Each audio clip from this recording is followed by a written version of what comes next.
2019, May 27th. Some of these kids, I don't know if they're telling the truth or they're just really terrorists covering up, but some of them are claiming, some of these celebrity people I hear are claiming they're being blackmailed into silence to cover up terrorism.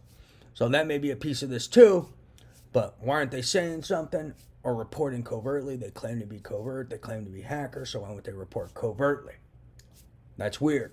So they're either lying and covering up their involvement in terrorism, or they're being blackmailed into silence. And what, are they being held hostage or something?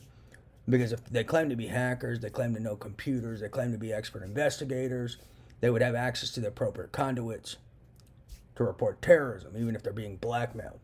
So are they being blackmailed into silence about terrorism, or are they terrorists and now they're trying to get off the hook? Because they do a lot of that. See, a lot of these kids watch what I write to law enforcement and watch me write about my analysis, and then they all of a sudden start pretending to be victims of analysis that I report. For instance, like there are people, I was writing about how some people may be victims of people impersonating law enforcement. But there are some people who aren't victims of people impersonating law enforcement, who aren't victims of anything and will just pretend to be, because they're trying to get off the hook for their involvement in terrorism. So be wary for that. There's a lot of people who watch my letters, watch my analysis, and then pretend to be victims of things in my letters and my analysis that they aren't.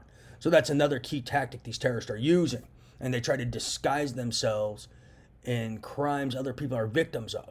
And some of those people may be the people committing these crimes. The people impersonating law enforcement may pretend to be victims of people impersonating law enforcement. So that's key too.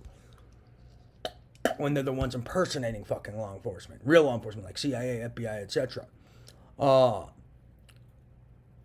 But yeah, that's a key point too, so be wary for that. But I just overheard someone saying they're being blackmailed into silence to cover up terrorism, but I don't know if I fully trust that.